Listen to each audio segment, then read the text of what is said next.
இப்போது தேக அபிமானம் இருக்குல்ல, அதுலேயே 2 வகையான தேக அபிமானம் இருக்குது. ஒன்று சாமானிய அபிமானம். சாமானிய அபிமானம்னா ஜென்ரல் ஐடென்டிஃபிகேஷன். ரெண்டாவது அப்போ என்னவாக இருக்கணும்? விசேஷ அபிமானம். ஒன்று ஜென்ரல் ஐடென்டிஃபிகேஷன், இன்னொன்று விசேஷ ஐடென்டிஃபிகேஷன், ஸ்பெசிஃபிக் ஐடென்டிஃபிகேஷன். இப்போ சாமானிய அபிமானம் அப்படிங்கிறது எல்லா ஜீவராசிகளுக்கும் காமனாக இருக்கக்கூடிய ஒரு விஷயம். ஃபிசிக்கல் பாடின்னு ஒன்று இருந்ததுன்னு சொன்னால் அந்த சாமானிய அபிமானம் கண்டிப்பாக எந்த லிவிங் பீயிங்க்கும் டெஃபினட்டாக இருக்கும். அப்போனா ஞானிக்கும் அது கண்டிப்பாக இருக்கும். இந்த சாமானிய அபிமானம் எதனால் ஏற்படுறது? பிராரப்த கர்மானால் ஏற்படுறது. அதனால் பிராரப்தம் இருக்கிற வரைக்கும் சாமானிய அபிமானம் கண்டினியூ ஆகும். அதாவது எல்லா லிவிங் பீயிங்ஸ்க்கும் இன்க்ளூடிங் ஞானி அது கண்டினியூ ஆகும். அப்போ இந்த சாமானிய அபிமானம் தான் எதுக்கு காரணமாக இருக்குது அப்படின்னா, இந்த பாடிலி கண்டிஷன்ஸை எக்ஸ்பீரியன்ஸ் பண்ணுறதுக்கு இந்த சாமானிய அபிமானம் தான் காரணமாக இருக்குது. இப்போது என்னோட சரீரத்தை யாரால் எக்ஸ்பீரியன்ஸ் பண்ண முடியும்? என்னால் மட்டும்தான் எக்ஸ்பீரியன்ஸ் பண்ண முடியும். இந்த சரீரம் என்னெல்லாம் கோ த்ரூ பண்ணுறது அப்படிங்கிறத என்னால் தான் எக்ஸ்பீரியன்ஸ் பண்ண முடியும். உங்களோட சரீரத்தில் என்ன நடக்கிறது அப்படிங்கிறத இப்போ பார்க்கறத பற்றி பேசலை. அந்த பாடிலி கண்டிஷன்ஸ்லாம் இருக்குல்ல, அதை யாரால் எக்ஸ்பீரியன்ஸ் பண்ண முடியும்னா அவளோட சரீரத்தை அவள் தான் எக்ஸ்பீரியன்ஸ் பண்ண முடியும். என்ன கேட்குறேன்னா, என்னோடய பசியை யாரால் எக்ஸ்பீரியன்ஸ் பண்ண முடியும்? என்னோடய தாகத்தை யாரால் எக்ஸ்பீரியன்ஸ் பண்ண முடியும்? என்னால் மட்டும்தான் பண்ண முடியும். அப்போ அந்த பசி தாகம் அதெல்லாம் எதால் ஏற்படுறது? பிராரப்த கர்மானால் ஏற்படுறது. அப்போ பிராரப்தம் இருக்கிற வரைக்கும் ஞானி இந்த பாடிலி கண்டிஷன்ஸ் இருக்குல்ல, இதையெல்லாம் கண்டிப்பாக எக்ஸ்பீரியன்ஸ் பண்ணுவார். அப்போ பிராரப்தம் கண்டினியூ ஆகிற வரைக்கும் இந்த பசி தாகம், அப்புறம் வேறு ஏதாவது வேணும், குளிர்றது, வேர்க்கிறது, இது எல்லாம் ஞானிக்கும் கண்டிப்பாக இருக்கும். இமோஷன்ஸ்லாம் ஞானிக்கு ஜெனரேட் ஆகுமா ஆகாதா? தாராளமாக ஜெனரேட் ஆகும். இன்டெலெக்சுவல் எக்ஸ்பீரியன்ஸஸ்லாம் ஏற்படுமா ஏற்படாதா? கண்டிப்பாக ஏற்படும். இப்போது அந்த சாமானிய அபிமானமே ஞானிக்கு இல்லைன்னு வச்சுக்கோங்க, என்ன ஆகும்? ஜடம் மாதிரி ஆயிடுவார். அப்புறம் யார் இது விஷயம்லாம் நம்மளுக்கு சொல்லிக் கொடுப்பா? இல்லையா? தெரிஞ்சுட்ட பர்சன் எல்லாம் அந்த மாதிரி அபிமானமே ட்ராப் பண்ணிவிடுவா அப்படின்னு சொன்னால் எப்படி இந்த பரம்பரா கண்டினியூ ஆகும்? இல்லையா? அதனால் சாமானிய அபிமானம் கண்டிப்பாக கண்டினியூ ஆகும். ஆனால் நம்ம நினைப்போம், ஐயோ ஜீவன் முக்தினா ஏதாவது ஒரு ட்ரான்ஸ் மாதிரி, ஏதாவது ஒரு பிளிஸ் எல்லாம் அந்த மாதிரி வார்த்தைகள்லாம் வேறு நம்ம கேட்டிருப்போம்ல. அந்த மாதிரிலாம் ஏதாவது ஜாலியாக என்ஜாய் பண்ணலாம் அப்படின்னு பார்த்தா என்ன பசி தாகம், அப்புறம் இதே இமோஷன்ஸ், இதுதான் அப்படின்னா அப்புறம் என்ன பிரயோஜனம் இல்லை ஞானம் அடைஞ்சு? அதுக்கு நமக்கு அந்த விசேஷ அபிமானம்னா என்ன அப்படின்னு தெரியணும். விசேஷ அபிமானம் அப்படிங்கிறது வெறும்ன மனுஷாளுக்கு மட்டும்தான் இது பொருந்தும். மற்ற ஜீவராசிக்கு இந்த விசேஷ அபிமானம் பொருந்தாது. ஏன் மனுஷனுக்கு மட்டும் இந்த விசேஷ அபிமானம் பொருந்தும்? ஏன்னா அவனுக்கு தான் புத்தி அப்படின்னு ஒரு ஃபேக்கல்ட்டி இருக்குது. மனுஷனுக்கு மட்டும்தான் விசேஷமாக என்ன கொடுக்கப்பட்டிருக்கு அப்படின்னா புத்தி அப்படிங்கிற ஃபேக்கல்ட்டி இருக்குது.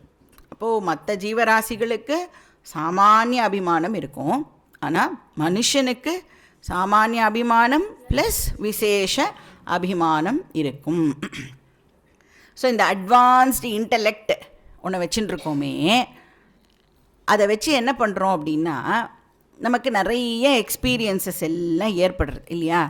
அப்போது அந்த எக்ஸ்பீரியன்ஸை வச்சு நாம் நிறையா அதில் அனலைஸ் பண்ணுறதுக்கு அந்த புத்தி அப்படிங்கிற ஒரு விஷயம் நமக்கு கொடுக்கப்பட்டிருக்கு. எத்தனையோ அனுபவங்கள் ஏற்படுறது, ஆனால் அந்த அனுபவம் ஓகே ஏற்பட்டுடுதுன்னு நம்ம போகிறதில்ல, எதனால் ஏற்படுறது, ஏன் இப்படி நான் இதை எக்ஸ்பீரியன்ஸ் பண்ணுறேன், இதெல்லாம் என்னால் ஃபர்தராக அதை அனலைஸ் பண்ணுறதுக்கு அந்த புத்தி அப்படின்னு ஒரு காம்பனண்ட் நம்மக்கிட்ட இருக்குது. இப்போது மற்ற அனிமல்ஸால் நான் ஏன் பிறந்திருக்கேன், எனக்கு ஏன் இந்த அப்பா அம்மா, நான் ஏன் இந்த குரூப் கிளானோட தான் நான் ஏன் இருக்கணும், அப்படியெல்லாம் மற்ற ஜீவராசினாலெல்லாம் யோசிக்க முடியாது. ஆனால் நம்மளால் யோசிக்க முடியுமா முடியாதா? கஸ்துவம் கோஹம் குதாயாத காமே ஜனனி கோமே தாத்த, ஏன் எனக்கு இந்த அம்மா, ஏன் எனக்கு இந்த அப்பா, இந்த அம்மா யார், இந்த அப்பா யார், போன ஜென்மத்தில் எனக்கு யார் அம்மாவாக இருந்தா, இல்லை யோசிக்கிறேன்னு தெரியல, யோசிக்கணும். அதுக்கு முன்னாடி ஜென்மத்தில் எனக்கு யார் அப்பாவாக இருந்தான்னு தெரியலையே, இந்த ஜென்மத்தில் எனக்கு இந்த அப்பா அம்மா கிடச்சிருக்கா, அப்போ போன ஜென்மத்தில் நான் என்னவா இருந்தேன். அப்போ அந்த மாதிரி விசாரம் எல்லாம் நம்மளால் பண்ண முடியும். ஸோ நான் ஏன் பிறந்திருக்கேன், அதுவும் இந்த ஃபேமிலியில் என்னை ஏன் பகவான் கொண்டு சேர்த்து விட்டுருக்கார், இந்த மாதிரி கொஸ்டின்ஸ் எல்லாம் நமக்கு வரும். ஏன் அப்புறம் ஏன் எனக்கு மட்டும் எல்லா கஷ்டமும் வருது, இதை நம்ம யோசிச்சுருக்கோமா இல்லையா? எல்லாருமே தான் கஷ்டப்படுறேன். ஆனால் நான் யோசிக்கும்போது எப்படி யோசிப்பேன், எனக்கு மட்டும் பகவான் இவ்வளோ கஷ்டத்தை கொடுத்துருக்காரு. இப்போ யாரையாவது காமிச்சு அவளும் கஷ்டப்படுறா அப்படின்னு சொன்னால் என்ன சொல்லுவோம், அது ஓகே, ஆனால் என் அளவுக்கு அவளுக்கு கஷ்டம் இருக்காது. ஸோ எக்ஸ்பீரியன்ஸஸை பேஸ் பண்ணி இந்த புத்தினால் என்ன பண்ண முடியும், இப்போது கன்க்ளூஷன்ஸை அரைவ் பண்ண முடியும். கரெக்டா? Experience based conclusion. ஸோ நான் என்னென்னு கன்க்ளூட் பண்ணி வச்சுருக்கேன், இந்த கஷ்டம் எல்லாம் நான் பட்டிருக்கேன் நான் என் வாழ்க்கையில், அதனால் நான் இப்போ என்னை பற்றி என்ன கன்க்ளூட் பண்ணி வச்சுருக்கேன், நான் ஒரு ஹெல்ப்லெஸ் ஜீவா, எனக்கு வாழ்க்கையில் கஷ்டம் மேலே கஷ்டம் வந்துட்டே தான் இருக்க போகிறது. கஷ்டம் வரும்போதெல்லாம் நான் போய் பகவான்கிட்ட பாகிமாம் ரக்ஷமாம் அப்படின்னு நான் பகவான்கிட்ட கேட்க போகிறேன்.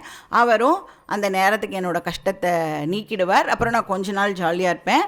திருப்பியும் கஷ்டம் வரும்பொழுது பகவான்கிட்ட நான் ஓடுவேன்.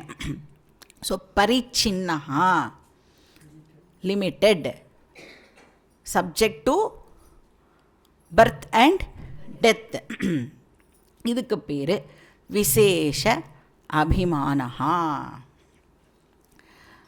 ஸோ எக்ஸ்பீரியன்ஸை பேஸ் பண்ணி நான் சில முடிவுகளை எல்லாம் இப்போது பண்ணி வச்சுருக்கேன் என்னை பற்றி. இப்போது சூரியன் ரைஸ் ஆகிறது, சூரியன் செட் ஆகிறதா, ரைஸ் ஆகிறதா, செட் ஆகிறதா, எக்ஸ்பீரியன்ஸுக்கு அவைலபிளாக இருக்குது. சூரிய உதயம், சூரிய அஸ்தமனம், இது நம்மளுடைய எக்ஸ்பீரியன்ஸுக்கு அவைலபிளாக இருக்குது. அதை பேஸ் பண்ணி என்ன கன்க்ளூட் பண்ணி வச்சுருக்கோம், சூரியன் பூமியை சுற்றுறது. அதுக்கப்புறம் என்ன தெரிஞ்சுக்கிறோம், சூரியன் பூமியை சுற்றலை, சூரியன் அப்படியே தான் இருக்குது, பூமி தான் சூரியனை சுற்றுறது. இந்த ஃபேக்டை நாம் அண்டர்ஸ்டாண்ட் பண்ணிக்கிறோம். இப்போ சூரியன் சுற்றலை, பூமி தான் சூரியனை சுற்றுறது. இந்த ஞானம் எனக்கு வந்துடுது.